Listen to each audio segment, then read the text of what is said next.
wide-ranging plans designed to assure German domination of Europe and perpetuate his Third Reich for 1,000 years. His eyes turned eastward toward Europe's heartland and toward his native Austria. March 1938. Through sheer intimidation, his first mission is accomplished, the annexation of Austria.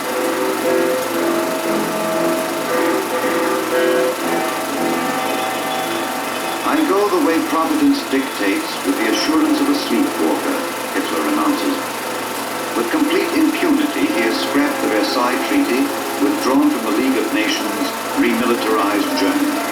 Not even his seizure of Austria moves the world to action. With the friendship of fascist Italy and Imperial Japan, he continues his methodical march from one objective to the next.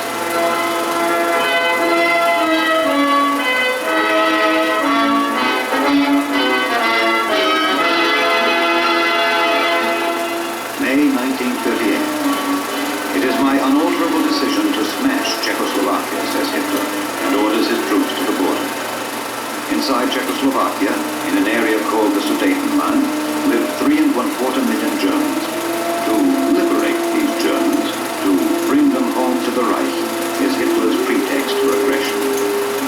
Czechoslovakia cannot stand alone against Germany, but the Czechs make a bold move.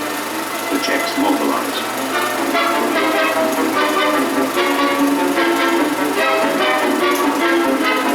Now the world reacts to the threat of Hitler, the threat of war. Will England and France honor their guarantees to support the Czechs? Will Russia act? France is weak, England unarmed, and Russia will not move alone. Hitler is right again. As he says, there is no solidarity in Europe, only submission. Europe submits. Back from a meeting with Hitler at Munich comes the British Prime Minister Neville Chamberlain with an agreement on Hitler's terms. Czechoslovakia will be dismembered. The Sudetenland is given to Germany. But, says Neville Chamberlain, the Munich Agreement means peace for our time.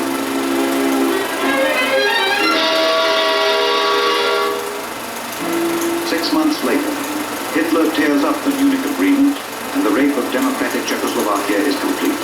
What remained of Czechoslovakia after Munich is wiped from the map.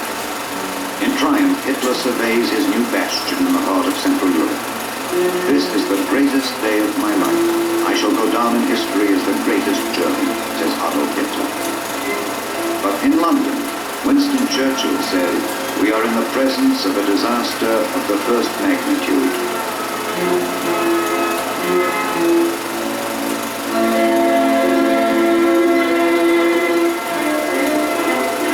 In 5 short years, the Austrian immigrant has raised Germany from confusion and collapse to world power. An unknown corporal of World War I now controls the balance of decision over World War II. Diplomatic smiles hide the apprehension of the democratic world.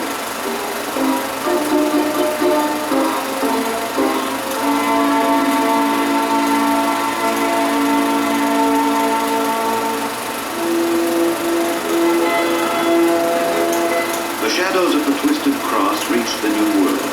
From the United States, President Roosevelt has written to dictator Hitler, asking whether he is now prepared to give assurance to some 30 vulnerable nations that they need not fear German aggression. Into his puppet Reichstag comes the dictator to reply to the president. And from the Reichstag comes Germany's answer.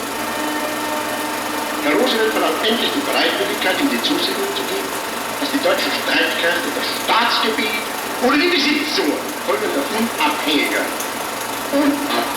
Nationen nicht angreifen und vor allem nicht dort einmarschiert werden. Und er nennt als waffenfreie Kommunen Finnland, Lettland, Litauen, Estland, Norwegen, Schweden, Dänemark, Niederlande, Belgien, Großbritannien, Irland, Frankreich, Portugal, Spanien, die Schweiz, Liechtenstein, Luxemburg, Polen, Ungarn, Rumänien, Jugoslawien, Russland, Bulgarien, Türkei, Irak, Arabien, Syrien, Palästina, Ägypten.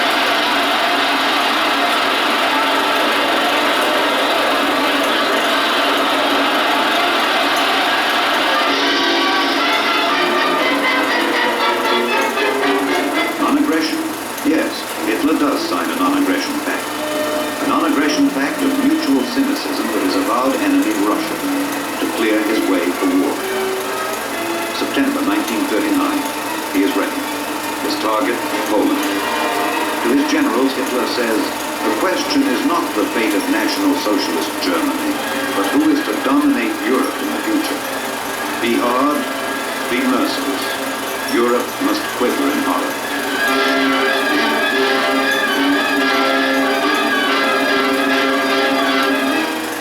I shall shrink from nothing. I shall destroy everyone who opposes me. Poland destroyed.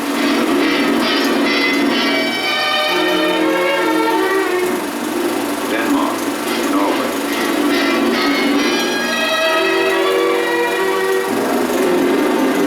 Holland and Belgium.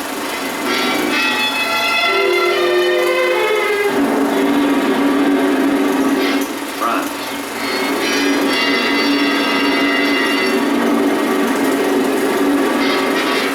Greece and Yugoslavia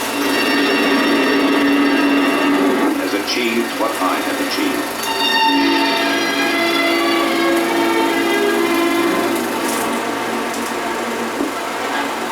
Even though large tracts of Europe and many old and famous states have fallen or may fall into the grip of the Gestapo and all the odious apparatus of Nazi rule, we shall not flag or fail.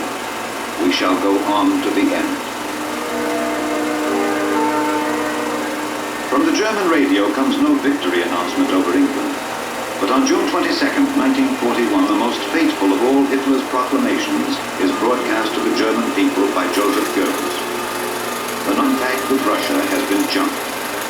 In this revolution of destruction, German armies invade the Soviet Union to achieve one of their fundamental aims, colonization of the Eastern breadbasket.